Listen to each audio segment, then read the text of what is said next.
Bonjour à tous, alors pour la guidance hebdo en présence, je tire l'énergie qui nous représente, c'est la carte du magicien. Le magicien, c'est cette personne qui a tous les outils en main pour réussir et vous êtes dans cette énergie où peut-être en ce moment vous vous posez la question, est-ce que je suis en mesure de réaliser, est-ce que je suis en mesure de faire, est-ce que je peux y arriver? Vous êtes dans cette énergie de quelqu'un qui a mis quelque chose en place et qui actuellement finalement a regroupé tous les outils pour pouvoir y arriver, mais vous vous posez quand même la question. Là où vous allez, ce que vous devez faire, c'est le 2 d'épée. Le 2 d'épée, c'est la sorcière en gros qui, vous voyez, a un choix à faire, elle a les yeux bandés, elle ne sait pas voilà, si elle doit aller vers le A ou vers le B. Même le chat, vous voyez, se dit non mais elle ne prend pas de décision. C'est vraiment le côté où vous devez faire un choix radical qui vous demande de manière efficace, en fin de compte, à pas faire n'importe quoi et à comprendre que vous avez un choix délicat, mais que vous pouvez quand même y arriver et que vous savez déjà au final quelle est la bonne réponse.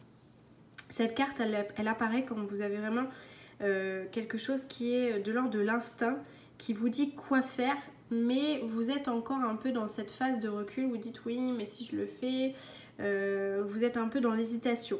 Vous avez peur d'être déçu du résultat, mais à côté de ça, voilà, vous devez prendre une décision. Donc c'est ce qu'on veut le plus.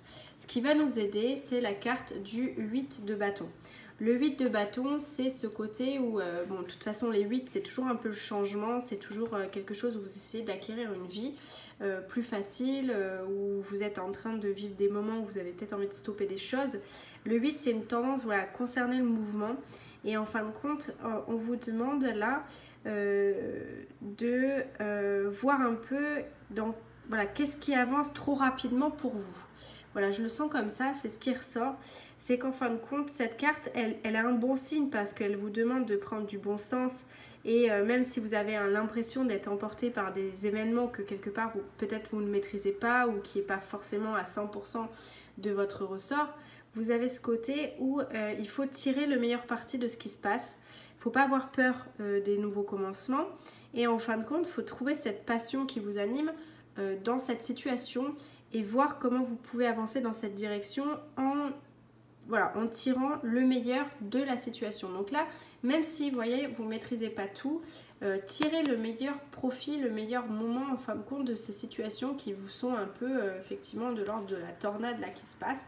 Même si vous ne maîtrisez pas tout, c'est ok, acceptez-le et posez les choses tout doucement. C'est ce qu'on vous dit, c'est ce qui va nous aider le plus. Le défi cette semaine, c'est la 6 de bâton. La 6 de bâton, c'est ce côté, effectivement, vous voyez, vous avez tous les lauriers. C'est un gage de réussite. Cette carte, quand elle sort dans un tirage, c'est qu'on est sur la bonne voie. Malgré tout, elle sort en défi, c'est-à-dire il ne faut pas avoir peur non plus, vous voyez, de se présenter aux autres, de rester humble avec, voilà, avec humilité, avec gentillesse, avec bienveillance.